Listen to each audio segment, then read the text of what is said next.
Evolution कैसे हुआ, उसके संबंध में अलग अलग स्पीशीज़ कैसे आए, डेवलप हुए, इस धरती में कैसे आए, इसके संबंध में हम जानेंगे। अभी तक हम केवल बात कर रहे थे कि लाइफ है, लाइफ यानी कि कोई प्लांट है या कोई ऑर्गेनिज्म है, वो कैसे आया इसके बारे में हमने जाना। पहला लाइफ कैसे आया अब जान गए। अब हम ये समझने की कोशिश करेंगे कि कोई यदि लाइफ आया हुआ है, कोई प्लांट है या जैसे टाइगर है, टाइगर आया है तो अलग अलग टाइप के टाइगर कैसे बने, उनका क्या डेवलपमेंटल सीक्वेंस रहा है, क्रम क्या रहा है, उसके बारे में हम लोग जानने की कोशिश करेंगे। पहला सेलुलर फार्म है। जैसे सेलुलर फार्म का मतलब होता है एक ऐसे ऑर्गेनिज्म जो सेल से बना हुआ है, सेल का बना हुआ है। ये पहला cellular form, first cellular form of life, पहला ऐसा कोई भी प्राणी चाहे प्लांट है या लिविंग ऑर्गेनिज्म है जिसमें सेल हो, वो कब आया? तो आंसर है ये पहली बार आया वो है 2000 मिलियन ईयर एगो, 2000 मिलियन ईयर एगो। ये जैसे अभी तक हमें थोड़ी सी क्लियरिटी हो जाएगी धीरे से कि पहले प्लांट आया कि पहले एनिमल आया। हमने इसके पहले लेक्चर में बात किया था कि सबसे पहले कौन आया, ओशियन बने। ओशियन में वाटर थे और वाटर में पहला लाइफ आया एक छोटे से प्लांट के रूप में। उसे प्लांट कह सकते हैं या फिर प्लांट के ही एक छोटे से अंग मान चल सकते हैं। तो इस तरह से पहला लाइफ फॉर्म आया। और यहाँ पे दो तीन चीज़ें और समझना है कि जब केमिकल इवोल्यूशन में ये कहा गया था कि कोई भी आरएनए हैं या प्रोटीन हैं, यही बाद में सिंथेसाइज हो करके एक इस तरह से प्लांट में या फिर ऑर्गेनिज्म में या एनिमल में तब्दील होते हैं, कन्वर्ट होते हैं। Non cellular organism of a giant macromolecule could evolve into a cell. ये आरएनए और प्रोटीन के मॉलिक्यूल हैं, वो ऐसे लिविंग में कन्वर्ट हो जाएंगे। एक बात और याद रखना है आपको, ये कैसे डेवलप होता है काफ़ी हद तक ये क्लियरिटी नहीं आए थे। ये ज़रूर मान के चला था कि इस तरह से आरएनए और प्रोटीन हैं वो किसी भी प्लांट में या एनिमल में तब्दील होते हैं। यहाँ पे दो तीन चीज़ें ध्यान में रखना है। जब पहली बार सेल है, इस तरह का एक सेल है और ये सेल ये मेम्ब्रेनस था, यानी कि मेम्ब्रेन से बने हुए थे। चारों तरफ में इस तरह के एक पतली झिल्ली थी, मेम्ब्रेन। और ये सेल है, ये इसमें देखा गया कि यहाँ से O2 निकल रहा है, O2 निकल रहा है। अब जब O2 निकल रहा है, इस बात को कंपैरिजन किया गया। ये कौन सा सेल है? ये पहला जो लाइफ आया उस समय का सेल की बात कर रहे हैं। तो ये सेल से O2 निकल रहा है, जो आज के टाइम में हमारे फोटोसिंथेसिस की प्रक्रिया होती है। इस फोटोसिंथेसिस में आप जानते हैं कि फोटोसिंथेसिस में क्या होता है कि फोटोसिंथेसिस में लीफ है।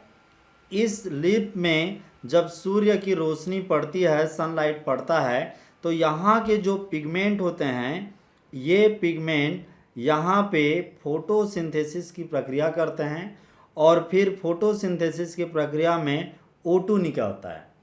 इसी फोटोसिंथेसिस से O2 निकला, उसी तरह से पहली बार जो सेल देखा गया था उससे भी O2 ऑक्सीजन निकला था। यानी कहीं ना कहीं हम लोग ये बताने की कोशिश कर रहे हैं कि यदि अर्थ में जो पहला सेल बना उससे O2 निकला है, तो ये पहला सेल कहीं ना कहीं किसका पार्ट होगा? प्लांट का ही पार्ट रहा होगा। That is the message of saying. हमें कैसे पता चला कि पहला वाला जो सेल बना था वो प्लांट था या एनिमल था? क्योंकि उसमें से ऑक्सीजन निकले थे, ठीक है। और ऑक्सीजन आज के फोटोसिंथेसिस की प्रक्रिया में, प्लांट में फोटोसिंथेसिस होता है, वहीं से ही इस तरह के ऑक्सीजन निकलते हैं। इसी बात से हमें क्लियरिटी बनी कि वहाँ पे बना क्या रहा होगा। लेट अस टॉक सम मोर पॉइंट। यहाँ पे आप देखेंगे कि कोई भी एक सेल है, एक सेल है वो धीरे धीरे करके स्लोली सिंगल सेल ऑर्गेनिज्म हैं, ये मल्टीपल सेल वाले ऑर्गेनिज्म में बनता है। जैसे पहला कोई सिंगुलर सेल वाला ऑर्गेनिज्म बना होगा, ये फ्लो प्रोसेस से ही धीरे धीरे इस तरह से मल्टीपल सेल वाला ऑर्गेनिज्म बना।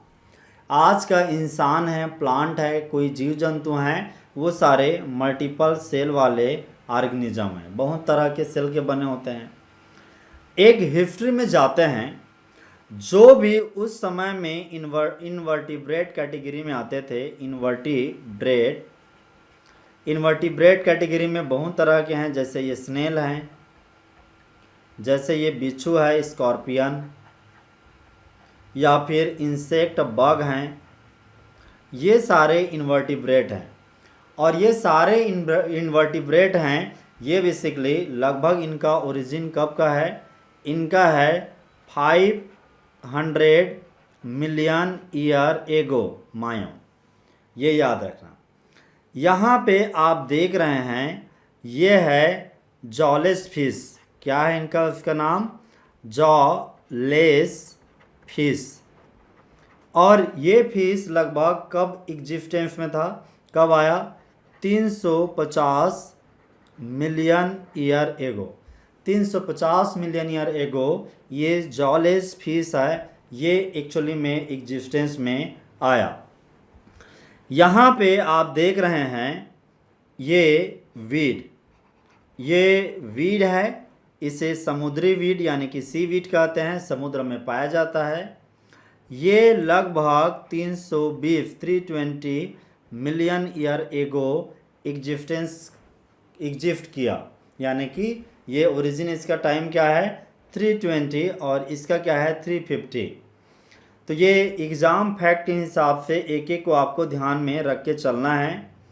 इसी तरह से कई प्लांट आए, लेकिन एक चीज़ याद रखना है, कोई फर्स्ट ऑर्गेनिज्म जो इवाल्व हुआ वो कौन है, प्लांट हैं जो पहली बार डेवलप हुए, चाहे कोई एनिमल पहले नहीं आया था। एक चीज़ और याद रखना, जब तक कोई एनिमल इस धरती में आता तब तक धरती के चारों तरफ में प्लांट हैं वो बहुत ज़्यादा चारों तरफ में फैल गए थे। चारों तरफ में प्लांट फैल गया था, तब पहले किसी एनिमल का क्रिएशन हुआ। आई बिलीव यहाँ तक आपको समझ में आया होगा। इसी में ही हम बात करेंगे इवोल्यूशन ऑफ एम्फीबियन। एम्फीबियन की उत्पत्ति कैसे हुई, लेट अस अंडरस्टैंड। लगभग 350 मिलियन ईयर एगो इस समय की कहानी है, जब कुछ ऐसे लिविंग थे जो पानी में रहते थे इस टाइप से, और ये ज़रूरत पड़ने पर ज़मीन में भी आते थे। यानी कि कुछ ऐसे हमने देखा 350 मिलियन ईयर एगो पहले कि कुछ वाटर में भी होते थे और वो लैंड में आते जाते रहते थे। ऐसे जो लिविंग्स थे, क्रिएचर थे, वो बेसिकली फिश थे, इस तरह के फिश थे। और ये फिश इसमें स्टाउट हुआ करता था, थोथना, मतलब यहाँ का जो ये कह सकते हैं उसका ये वाला पार्ट है वो स्टाउट कहलाता है। तो इनमें स्टाउट होता था, और इसकी क्या खासियत थी इस फिश की, इनमें स्ट्रॉन्ग फिन्स भी था। इस तरह के यहाँ पे आप जो देख रहे हैं ये स्ट्रक्चर डेवलप हुआ था। तो पहला इस तरह के जो ऑर्गेनिज्म थे वो पानी पे पाए जाते थे, और ये कभी भी पानी से ज़मीन से फिर से वाटर में आया जाया करते थे। इन्हीं को ही एम्फीबियन कहा। एम्फी यानी कि जो दोनों में हैबिटाट कर सके, पानी में भी और ज़मीन में भी। तो इस तरह के ऑर्गेनिज्म का डेवलपमेंट स्टार्ट हुआ था लगभग 350 मिलियन ईयर एगो।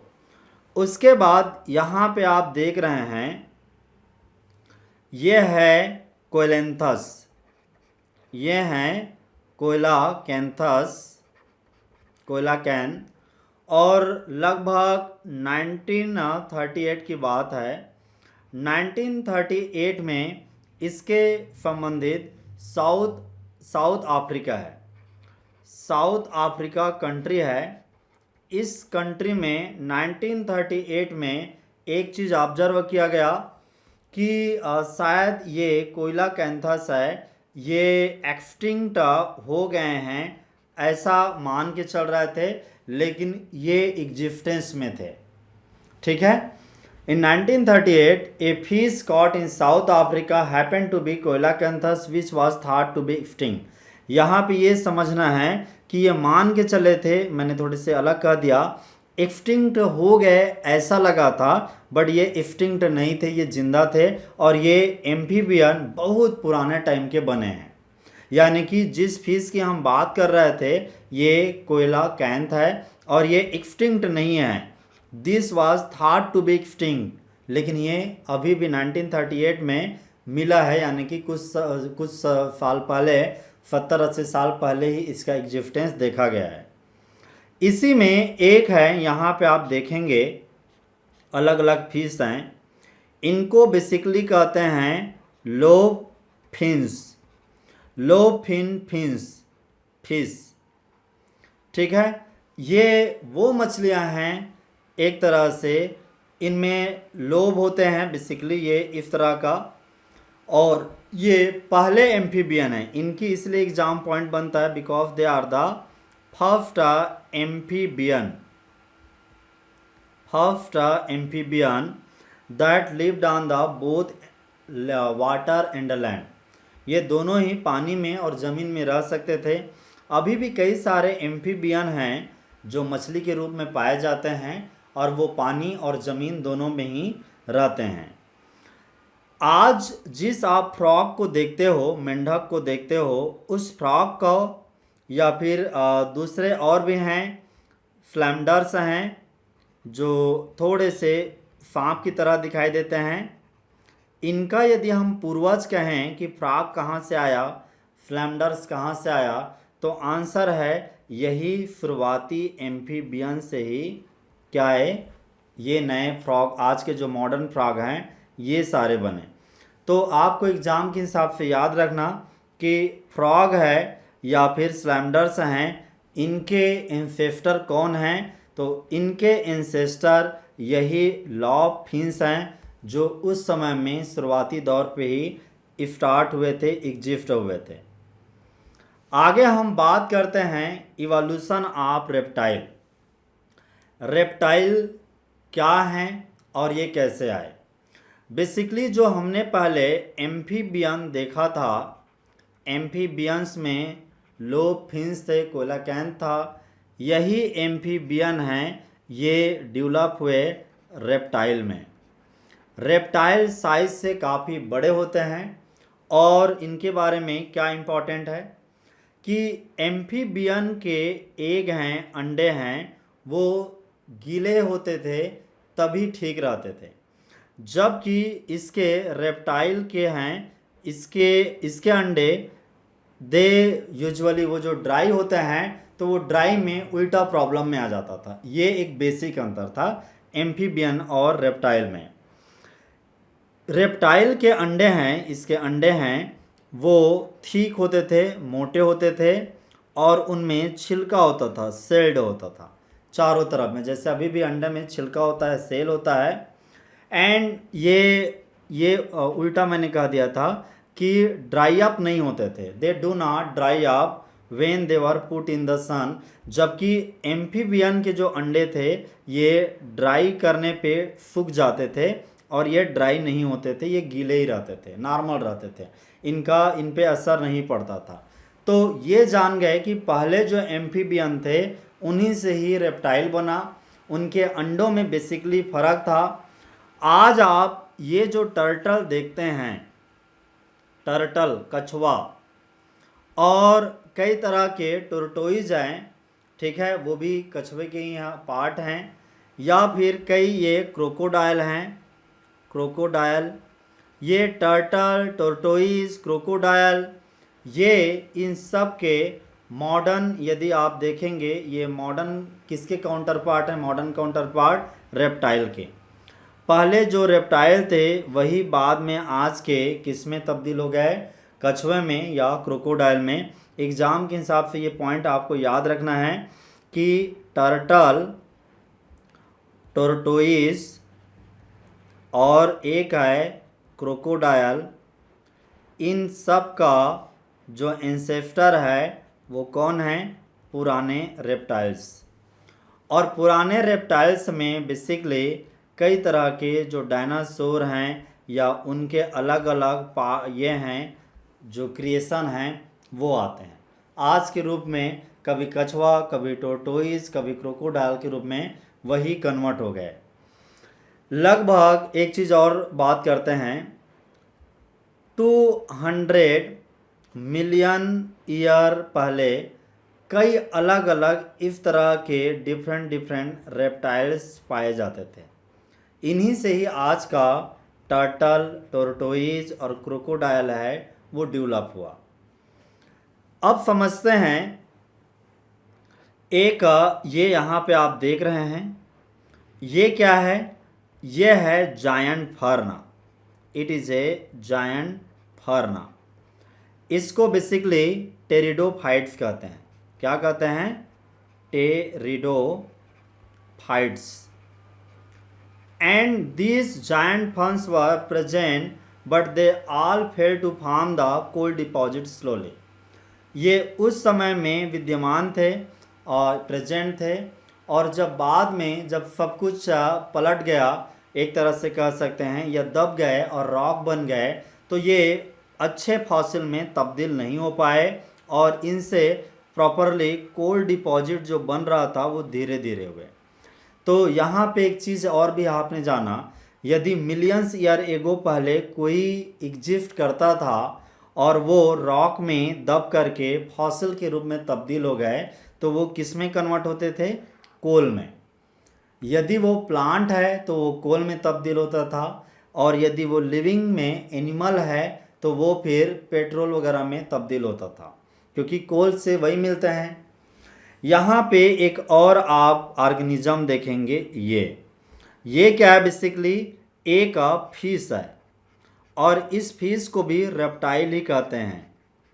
और इसकी खासियत क्या थी? इसका क्या नाम था? इसका नाम था इक्थियोसॉर्स, यानी इसे पानी का डायनासोर कह सकते हैं। और इक्थियो का मतलब होता है मछली, फिश। तो इक्थियोलॉजी का मतलब होता है स्टडी ऑफ फिश, ये भी याद रखना। और ये इक्थियोसॉर्स है, ये डायनासोर्स के बेसिकली समकक्ष है, क्योंकि डायनासोर से ही इसमें ये बना। यदि आप कई हॉलीवुड की फिल्म देखे होंगे जिसमें पानी में भी इस तरह के डायनासोर डेवलप हो जाते हैं, तो इसी थ्योरी पे ही ये कहानी आधारित है। एग्ज़ाम के हिसाब से ये भी बड़ा महत्वपूर्ण है, इसे भी आपको ध्यान में रखना है। आगे हम चलते हैं, इवोल्यूशन ऑफ डायनासोर। डायनासोर कैसे डेवलप हुआ, कैसे इवॉल्व हुआ? तो बेसिकली डायनासोर इस तरह से दिखाई देते हैं। ये ज़मीन में पाए जाने वाले सबसे भारी भरकम लिविंग क्रिएचर थे, बहुत बड़े एनिमल। और ये डायनासोर बेसिकली लैंड के ही रेप्टाइल हैं। क्या हैं ये?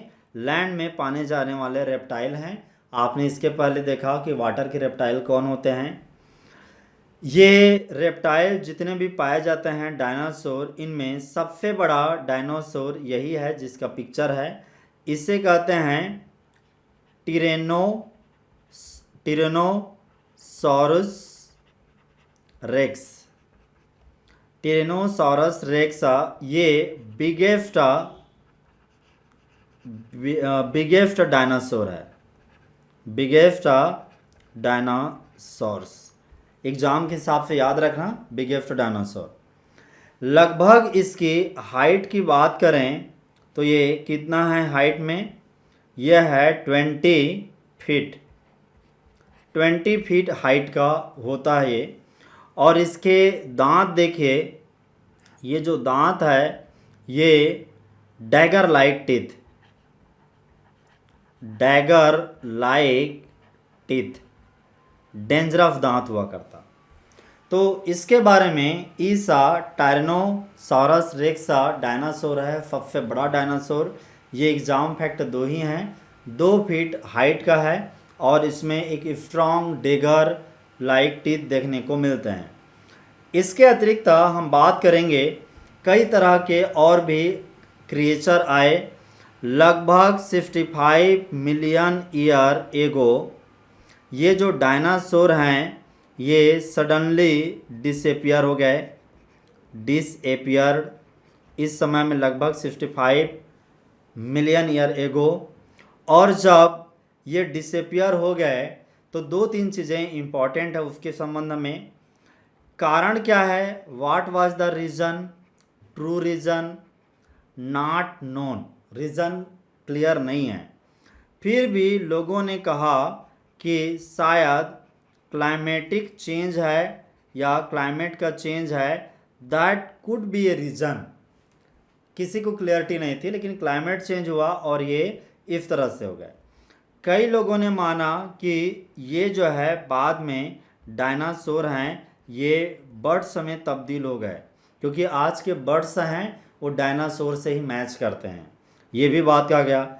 लेकिन जो सत्य है कि डायनासोर कहाँ गए, क्या हुआ, वो इन्हीं 3-4 कहानी हैं इसी के बीच में घूमता है।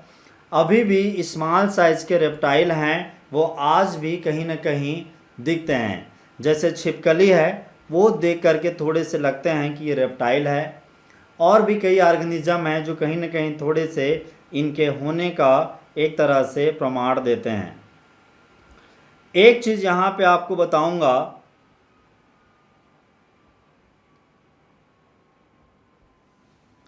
Evolution of vertebrate. थोड़ी सी क्विक यहाँ पे इंफॉर्मेशन लेते हैं। वर्टिब्रेट हैं यहाँ पे कई तरह से, जैसे यहाँ पे आप देख पा रहे हैं कुछ रेप्टाइल हैं इस टाइप से। ये वर्टिब्रेट में अलग अलग टाइम लाइन में इनका डेवलपमेंट हुआ।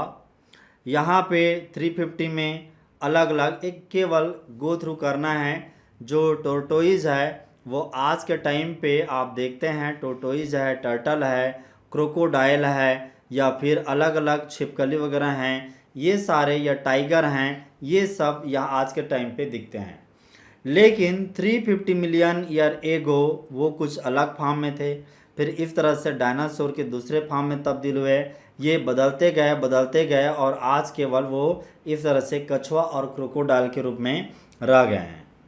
ओके, यहाँ पे हम समझते हैं इवोल्यूशन ऑफ मैमल्स। मैमल्स यानी कि ऐसे ऑर्गेनिज्म जो कुछ स्पेशल थे, कुछ अलग थे।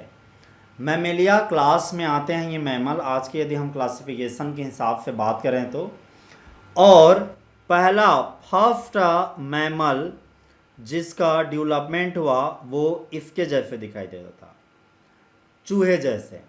ये क्या हैं, इसे श्रीव कहते हैं। आज भी इस श्रीव के फॉसिल्स हैं, छोटे छोटे रूप में मिल जाते हैं। तो एग्ज़ाम के हिसाब से याद रखना कि फर्स्ट मैमल कौन सा है, श्रीव है। मैमल्स ऐसे ऑर्गेनिज्म होते हैं जो विविपोरस होते हैं, विविपोरस अंडे देने वाले, और दे प्रोटेक्ट देयर, विविपोरस नहीं, अंडे देने वाले कह दिया, सीधे बच्चे देने वाले। और बेसिकली ये अपने जो यंग बच्चे हैं उनको अपने बॉडी के अंदर में छुपा करके वार्म करते हैं, बाहर की इन्वायरमेंट से बचाते हैं। ऐसे ऑर्गेनिजम्स मैमल्स हैं। यहाँ पे एक चीज़ समझना है कि जो मैमल डेवलप होते हैं, बहुत तरह के मैमल आप देख सकते हैं, हॉर्स है या बियर है, रैबिट है, हिपोपोटामस है। तो ये मैमल हैं, ये काफ़ी हद तक इंटेलिजेंट होते हैं सेंसिंग एस्पेक्ट में। सेंसिंग एस्पेक्ट में मतलब ये किसी चीज़ को छू के महसूस कर सकते हैं, रिस्पॉन्ड कर सकते हैं। इस दिशा में इम्पॉर्टेंट था इनका। ये दूर से अपने जो डेंजर हैं उसको भी महसूस कर सकते हैं। When reptile came down then mammals take over the world. जब धीरे धीरे रेप्टाइल ख़त्म हो गए तो यही मैमल्स हैं जिनकी भरमार इस पूरे ब्रह्मांड में सॉरी इस पूरे अर्थ में होने लग गया। मैं चारों तरफ में इसी तरह के मैमल हैं वो दिखाई देने लग गए। यहाँ पे एक चीज़ें और याद रखना है कि आज जो हॉर्स देख रहे हैं ये हॉर्स है और एलिफेंट या फिर अलग अलग और क्रिएचर हैं, डॉग हैं, इनका इवोल्यूशन है ये एक स्पेशल जगह लेता है। मैं एक जगह का कहानी को आपको बताता हूँ, वो है साउथ अमेरिका। ठीक है, साउथ अमेरिका। साउथ अमेरिका जैसे आप नॉर्थ अमेरिका के इस तरह से साउथ अमेरिका देखेंगे, ब्राज़ील आता है वहाँ पे। साउथ अमेरिका में ये हॉर्स, ये हिपोपोटामस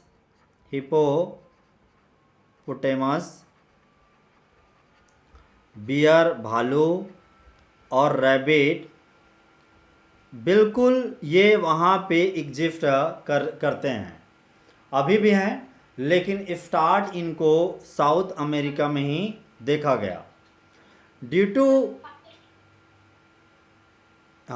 हॉर्स है ये देखा गया, बियर, हिपोपोटामस और रैबिट।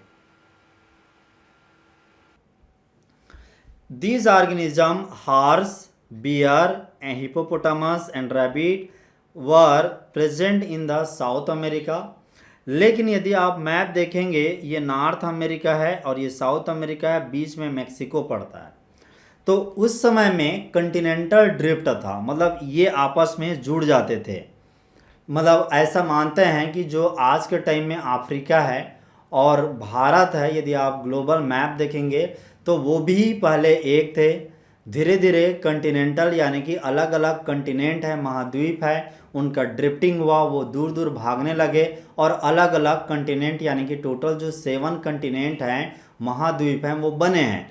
तो जब उस समय में इस तरह से कंटिनेंटल ड्रिफ्ट हुआ और यहाँ पे साउथ अमेरिका में ये 4 तरह के ऑर्गेनिज्म थे, तो जब ये इस तरह का जुड़ाव हो गया तो इनके ऊपर में इनके सर्वाइवल प्रेशर आ गया, क्योंकि वहाँ पे हो सकता है पहले से कुछ और रहे होंगे, उनकी वजह से उनके ऊपर में एक प्रेशर आ गया सर्वाइवल का। तो इस तरह के इश्यूज आते रहते हैं। इसी में ही मैं एक और बात बताता हूँ, ऑस्ट्रेलिया का एक केस आपको बताया था मैंने, वहाँ पे मैमल्स हैं जो बहुत सारे मार्सुपियल्स हैं वो वहाँ पे पाए जाते हैं, मैमल्स। यहाँ पे भी कंटिनेंटल ड्रिफ्ट हुआ। यहाँ पे कंटिनेंटल ड्रिफ्ट हुआ, इसका क्या मतलब है कि ऑस्ट्रेलिया का यदि आप ज्योग्राफिकल मैप देखेंगे तो वो पहले कहीं और का पार्ट था, एशिया साइड का पार्ट था, धीरे से वो भी डिटैच हुआ है। तो डिटैच होने से क्या है, या डिटैच होने से या कहीं और जाके अटैच होने से वहाँ पे जो लिविंग ऑर्गेनिज्म था वो उनके साथ में या तो वो मर जाते थे या तो फिर उस नए जगह में चले जाते थे, तो वो बेहतर सरवाइव करते थे। तो आपको इतना याद रखना है कि मैमल्स के डेवलपमेंट में कंटिनेंटल ड्रिफ्ट है, यानी कि जो ज्योग्राफी है, ज़मीन है, उसके टूटने और दूर जाने या कहीं पे जुड़ जाने का बड़ा कंट्रीब्यूशन रहता है। ठीक है, जो ऑस्ट्रेलिया के मैमल्स हैं उनके साथ में तो ये बेनिफिट हुआ कि वो अलग अलग लोकेशन में बेहतर ढंग से शिफ्ट हो गए और वो अच्छे से वहाँ पे रहने लगे। अब एक पॉइंट और समझना है कि कुछ मैमल्स ऐसे बताता हूँ जो केवल पानी पे पाए जाते हैं। Let us see the mammals which can be seen in the water. Water mammals कौन कौन से हैं? तो वाटर में पाए जाने वाले मैमल्स में हैं व्हेल। ठीक है, व्हेल मछली, ये मैमल्स की गिनती में आते हैं। डॉल्फिन्स हैं, सील हैं, सील्स, और इसके अतिरिक्त है, सील के अतिरिक्त एक और है sea cows. Let us I am trying to show you the some pics. Here are the water mammals. ये हैं वाटर में पाए जाने वाले मैमल्स। इनमें कौन कौन से हैं? ये व्हेल है, आप जानते हैं व्हेल के बारे में। व्हेल वाटर में पाए जाने वाले मैमल्स है। ये डॉल्फिन है, ये सील है, ये भी आप देखे होंगे पिक्चर वगैरह में। और ये सी काऊ बोलते हैं, सी काउस। इसके बारे में भी कहीं ना कहीं हम डिटेल में आएंगे, काफ़ी इम्पॉर्टेंट है सी काऊ। तो वाटर में पाए जाने वाले मैमल्स के एग्जाम्पल आपको याद रखना चाहिए, एग्ज़ाम में ये पूछे जाते हैं। अब हम बात करेंगे इवोल्यूशन ऑफ मैन, इंसान की उत्पत्ति कैसे हुई। और ये इवोल्यूशन के टॉपिक में सबसे महत्वपूर्ण टॉपिक है, क्योंकि इसी कहानी है, क्योंकि इंसान ही एक ऐसा एनिमल है, लिविंग क्रिएचर है, जिसमें कुछ यूनिकनेस होता है। वो बोल सकता है, लैंग्वेज का उपयोग कर सकता है, और उसका यूनिकनेस है, स्किल है, सेल्फ कॉन्शियसनेस है, स्पेशल क्रिएचर है इंसान। इसीलिए इसका ओरिजिन और इवोल्यूशन के बारे में डिटेल जानते हैं। पूरे जितने भी एनिमल हैं जिनकी स्टोरी लाइन है, उनमें सबसे ज़्यादा मोस्ट सक्सेसफुल स्टोरी लाइन इसी इंसान की है। मैन के साथ में स्किल, कोई भी चीज़ सीखता है उस चीज़ को करने की क्षमता है, सेल्फ कॉन्शियसनेस है, ये दोनों मेजर फीचर होते हैं। जैसे हमने कहा था, केवल इंसान ही है जो सेल्फ कॉन्शियसनेस को एग्जिबिट करता है, यानी कि वो अलर्टेड रहता है और वो हर टाइम में अलर्टेड कंडीशन में अपने आप को रखता है। लगभग ये टाइम है 15 मिलियन ईयर एगो, जब पहला जो प्राइमेट देखने को मिले। और इस प्राइमेट का नाम क्या था? ये हैं ड्रायोपिथेकस।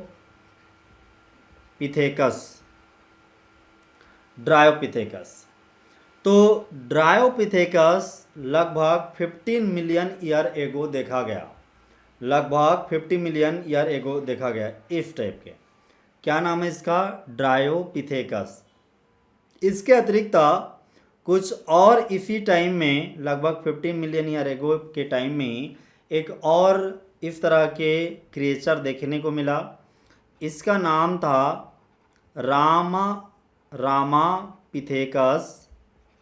रामापिथेकस। तो दो ऐसे प्रोबेबल लिविंग थे, क्रिएचर थे, एक हैं ड्रायोपिथेकस और दूसरा रामापिथेकस। अब दोनों में क्या खासियत है ये जानते हैं। ये जो ड्रायोपिथेकस है, ये वाला, ये बेसिकली किसके जैसे दिखाई देता है? Basically these were more like a app. App का मतलब है बंदर। जो बंदर हैं, जिसको काला बंदर कहते हैं, जिसका फेस काला होता है, उसके जैसे ये ऑर्गेनिज्म ज़्यादा दिखाई दिए। और ये वाले हैं जो रामापिथेकस है, these were more like a man, इंसान की तरह ये ज़्यादा दिखाई दे। तो हम समझ रहे हैं कि पहले जो एग्जिस्टेंस में थे उनसे हमारा जो पूर्वज है वो कौन है, हमारा इंसान का उत्पत्ति किससे हुआ है। एक चीज़ और देखना है कि उस समय में जो अर्ली मानव के स्वरूप थे, वो ज़्यादातर वो कैसे दिखाई देते थे? They were walking like a gorilla. आज के जो गोरिल्ला चलते हैं या चिंपांजी जो चलते हैं, इनके टाइप हेयर हुआ करते थे, और वॉक स्टाइल है, चलने का जो तरीका है, ये भी बिल्कुल उस समय के जो इंसान थे वो आज के गोरिल्ला और चिंपांजी के जैसे करते थे। तो इस बात से हम ये कह सकते हैं कि शायद तक गोरिल्ला और चिंपांजी हैं वो हमारे ही एंसेस्टर से ही निकले हैं, एक ही मतलब ख़ानदान के हैं, पीढ़ी के हैं, ऐसा हम मान सकते हैं।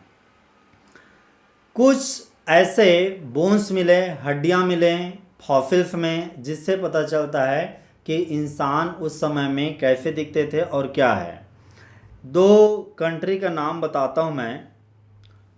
ये अफ्रीका का मैप है, अफ्रीका कंटिनेंट का। यहाँ पे एक कंट्री है इथियोपिया, और यहाँ पे दूसरा कंट्री है तंजानिया। तंजानिया में अभी भी बहुत बड़े बड़े साइज़ के कछुए हैं, टर्टल्स हैं, वो देखने को मिलते हैं। तो अफ्रीका के यही दो कंट्रियां हैं, इथोपिया और तंजानिया। वहाँ पे भी कुछ अलग ही टाइप के मानव के मैन फॉसिल्स मिले, मैन फॉसिल्स ये मिले। और ये कब का टाइम है? ये लगभग 3 to 4 मिलियन ईयर एगो। ये मान के चला कि ईस्टर्न अफ्रीका, ये बेसिकली क्या है, अफ्रीका का ईस्टर्न पार्ट है। इस ईस्टर्न पार्ट में लगभग 3 to 4 मिलियन ईयर एगो ये लिविंग आए। ऐसा एक अनुमान लेके चलते हैं कि 3 to 4 मिलियन ईयर एगो ये यहाँ पे ये जो प्राइमेट हैं ये आए थे, यानी कि इंसान के स्वरूप हैं इस एरिया में आए। ऐसा इथोपिया और तंजानिया के रिसर्च से मिला, डिस्कवरी से मिला। इनकी क्या खासियत थी? Basically they were walking straight, they walked up straight, यानी कि वॉकड स्ट्रेट और राइट वी कैन से। ये जैसे यहाँ पे आप देख रहे हैं, ये सीधा इस तरह से चलने की क्षमता रख रहा है। ये गोरिल्ला की तरह झुकता नहीं, और ये सीधा स्ट्रेट रहने की भी क्षमता होल्ड करता था। कहने का मतलब यह है कि आज जिस हम इंसान की बात कर रहे हैं वो होमो सैपियंस है। उसके नज़दीकी समझने की कोशिश करते हैं कि पहले के जो लिविंग क्रिएचर हैं, कौन लिविंग क्रिएचर हैं जो आज के इंसान के ज़्यादा क्लोज है। तो वो कहानी मिलता है हमें तंजानिया और इथोपिया के इसी हिस्ट्री से। लगभग ये टाइम है 2 मिलियन ईयर एगो। इस टाइम पे क्या हुआ? There is a another living creature that were seen in the eastern African. ये इसी के इस कुछ हिस्सा में, इस एरिया में अफ्रीका के कुछ ग्राफलैंड थे। इन ग्राफलैंड में एक अलग स्पीसीज देखा गया 2 million year ago. These are considered as a australopithecine, australopithecines. तो ऑस्ट्रेलोपिथेसिन्स है, ये कहाँ देखने को मिला? बेसिकली ईस्टर्न अफ्रीका के ग्राफलैंड में। ये अफ्रीका का ईस्टर्न पार्ट है और ग्राफलैंड होते थे। इसी एरिया में ये इंसानी स्वरूप है वो देखने को मिला। There is evidence that shows hunted with the stone weapons but essentially they are eating the fruit. Basically उस समय के जो इंसान थे वो फ्रूट खाया करते थे, मांस नहीं, फ्रूट। भले नो डाउट उस समय में स्टोन से बने हथियार थे उनके पास में, लेकिन ये लोग फ्रूट खाते थे। आइए इसी में कुछ और समझने की कोशिश करते हैं। यहाँ पे आप कंपैरिजन देख रहे हैं। किसका कंपैरिजन देख रहे हैं? ये एक एडल्ट मैन है और ये एक चाइल्ड उस समय के चिंपांजी मान लीजिए, और ये एक एडल्ट चिंपांजी है। तो इस तरह से इनका आज का स्वरूप। और बेसिकली यदि हम बोन्स की बात करें, उनके ब्रेन के बोन्स की, ब्रेन्स में जो बोन हैं उनके मैचिंग करते हैं इस टाइप से, तो ये इन्हीं के हैं बेसिकली। और आपको एक कंक्लूजन मिलेगा कि ये इंसान का, मैन का बोन है वो ज़्यादातर क्लोज किसके है? तो वो इसके क्लोज है। ये काफ़ी अलग था, आप देखोगे इसके समकक्ष है। इससे ये पता चलता है कि चाइल्ड चिंपांजी का जो ब्रेन का इसे स्कल कह लीजिए, ठीक है, खोपड़ी इसका, ब्रेन स्कल, वो इंसान से मैच करता है। तो कहीं ना कहीं क्लोजनेस है, ये बात इससे पता चलता है। आगे हम बात करते हैं एक इंसान होमो हैबिलिस का, होमो हैबिलिस के बारे में। यहाँ पे आप होमो हैबिलिस का स्वरूप देख रहे हैं, एक मॉडल देख रहे हैं, वो कैसे दिखते थे, क्या है इसके बारे में। These were the first human like beings, they were hominid. तो पहला ऐसा कोई क्रिएचर है जो इंसान की तरह दिखता था। इसकी यदि हम ब्रेन की स्टडी करें तो ब्रेन का साइज क्या होता था? ब्रेन का साइज लगभग 650 टू 800 सीसी यानी कि क्यूबिक सेंटीमीटर, ये इसका ब्रेन साइज है। एग्ज़ाम के हिसाब से आपको याद रखना है ब्रेन साइज को। किसका? होमो हैबिलिस का। और ये बेसिकली इसकी क्या खासियत थी? ये मीट नहीं खाते थे, ये याद रखना है। They were just a fruit eater, फल खाते थे, ये मीट नहीं खाते थे। आगे हम बात करेंगे, एक दूसरा स्पीसीज है Homo erectus. So let's talk about the Homo erectus. Erectus का मतलब होता है सीधा, सीधा यानी कि स्ट्रेट। ये जब खड़ा होते थे तो आप देखिए झुक के नहीं बल्कि सीधा खड़े हो रहे हैं, स्ट्रेट, इसीलिए ये होमो इरेक्टस हैं। क्या है ये? होमो इरेक्टस। ये लगभग 1.5 मिलियन ईयर एगो आए अस्तित्व में। और ये एक कंट्री है जावा। इस जावा में इनके फॉसिल्स है, फॉसिल्स माने कि अवशेष हैं, वो 1891 में देखा गया जावा कंट्री में। ठीक है, जावा एक प्लेस है। इसका ब्रेन की बात करें तो इनका ब्रेन उसके पहले जिसको हमने स्टडी किया होमो बिबलिस उससे ज़्यादा था, थोड़ा सा 900 सीसी। और ये बेसिकली मीट खाते थे। ये क्या है? मीट खाते थे, ये याद रखना है। पहले वाले मीट नहीं खाते थे, ये मीट खाते हैं। इसके अतिरिक्त हम बात करेंगे एक अलग ही मानव की, वो है नेंथ्रल मैन। तो नेंथ्रल मैन है, ये कैसे दिखाई देते हैं? तो इनका ब्रेन है इस टाइप से, ये ज़्यादातर ये पूरे इंसान के क्लोज दिखाई दे रहे हैं। और इंडिया आता है एशिया में, एशिया में। इधर पे चाइना और कुछ और पार्ट है वो सेंट्रल एशिया होता है। इस सेंट्रल एशिया और इधर का कुछ पोर्शन है, इसे ईस्टर्न पार्ट कहते हैं एशिया का। इस एरिया में ये लिविंग क्रिएचर है नेंथ्रल मैन, ये डेवलप हुए, वहाँ पे इवाल्व हुए। इनका ब्रेन काफ़ी बड़ा था, इनका ब्रेन काफ़ी बड़ा था, लगभग कितना? 1400 सीसी, इतना बड़ा ब्रेन था। और इसकी यदि आप उत्पत्ति की बात करें तो लगभग ये कब के पहले की बात कर रहे हैं? तो 1 लाख ईयर एगो से लेकर के 40,000 ईयर एगो ये क्रिएचर आए थे इस धरती पे। इनके साथ में एक खासियत ये था कि ये अपने बॉडी को प्रोटेक्ट करने के लिए ये हाइड्स का उपयोग करते थे। हाइड्स का मतलब होता है खाल। आप देखे हैं कि किसी भी एनिमल का खाल पहनते थे पहले के जो इस तरह के आदि मानव थे, तो ये हाइड का उपयोग करते थे। और इनमें एक और था कि जो भी बॉडी डेड हो जाती थी, कोई एक स्पीसीज मर जाता था, उनमें उसको ये बरीड करते थे, ज़मीन में गाड़ते थे। ये प्रथा भी उनमें, ये कस्टम, ये तौर तरीका भी उनमें था। अब हम बात कर रहे हैं होमो सैपियंस की। होमो सैपियंस यानी कि आज का मॉडर्न मैन। इस मॉडर्न मैन की क्या कहानी है? तो सबसे पहला मॉडर्न मैन है वो अफ्रीका में आया। अफ्रीका में मॉडर्न मैन इरोज हुआ, वहीं से आया।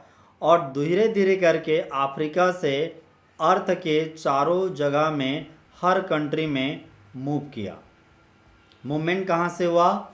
अफ्रीका से। अफ्रीका में पैदा होकर के सब तरफ में मूव करना चालू किया, हर कंट्री में, हर जगह में गए। और अलग अलग इसके डिस्टिंक्ट रेसेस, प्रजातियां बनी।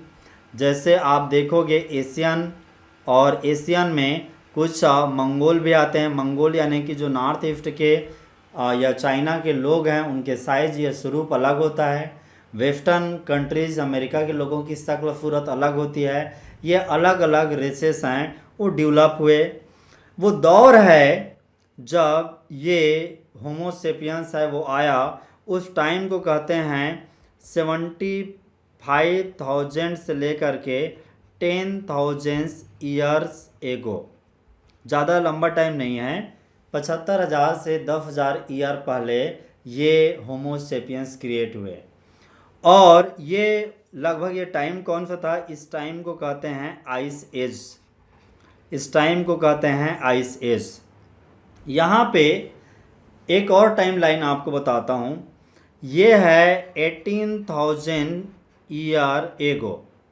इस समय में कई सारे केव में आर्ट बने।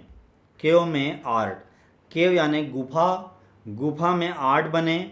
जैसे अभी भी आप कई जगह हिस्टोरिक प्लेस जाएंगे, जैसे भीमबेटका है, या फिर आप मध्य प्रदेश के कई जगह हैं घूमने के लिए जाएंगे, वहाँ पे गुफाओं में हिस्ट्रिक इस तरह के पिक्चर बने होते हैं, केव आर्ट। और इससे पता चलता है कि लगभग वो टाइम था 10,000 ईयर एगो, जब एग्रीकल्चर है, खेती बाड़ी, इस इंसान ने स्टार्ट किया। और ह्यूमन सेटलमेंट है, यानी कि घर बनाने का काम है, वो भी होम बनाने का काम है, वो भी लगभग इसी 10,000 मिलियन ईयर एगो ही आसपास हुआ। तो ये आपने जाना कि होमो सेपियंस की कहानी, अलग अलग मानव की कहानी, अलग अलग कौन कौन से जो मेजर लिविंग क्रिएचर हैं उनकी ओरिजिन कैसे हुई, उसकी कहानी के बारे में आपने जाना। यदि मैं कुछ पॉइंट को अभी तक के डिस्कशन में समरी आउट करूं, तो ये मान के चलिए कि जो अर्थ है, अर्थ में लाइफ यानी कोई प्लांट है वो कैसे क्रिएट हुआ, इसको जानने के लिए सबसे पहले अर्थ की ही कैसे बना, यूनिवर्स कैसे बना, ये चीज़ समझना होता है। अर्थ के निर्माण जानते हैं, यूनिवर्स का निर्माण जानते हैं, उसके बाद समझना होता है हमें कि यहाँ पे फर्स्ट लाइफ है वो कैसे आया।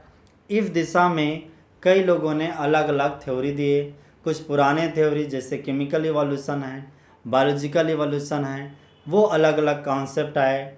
चार्ल्स डार्विन, लेमार्क, इनके जो कॉन्सेप्ट हैं खूब यहाँ पे चले। सबसे ज़्यादा पॉपुलर गेन कर पाया हाल्डेन और ओपरिन का दिया हुआ कॉन्सेप्ट केमिकल इवोल्यूशन है। केमिकल इवोल्यूशन को काफ़ी प्राथमिकता मिली शुरुआती के कहानियों में, लेकिन बाद में मिलर का भी कहानी धरती में कैसे इन्वायरमेंट थे, कैसे लाइफ आया, उसको समझने में मदद किया। चार्ल्स डार्विन ये बता पाया कि जो पहले लाइफ तो बन गए, लेकिन उनसे और अलग अलग टाइप के क्रिएचर कैसे बने, इससे संबंधित कहानी चार्ल्स डार्विन से आया। चार्ल्स डार्विन बेसिकली कह गए थे किसके बारे में, नेचुरल सिलेक्शन और फिटनेस के बारे में, जो बाद में नए किसी भी स्पीसीज का इवोल्यूशन का कारण बनता है। ओवरऑल कई कहानियाँ बुने गए और फिर हमने बाद में समझा कि इंसान हैं, मैन हैं, एम्फीबियंस हैं, इनका इवोल्यूशन कैसे हुआ। इवोल्यूशन के संबंध में बहुत सारे एविडेंस हमने बाद में रखा।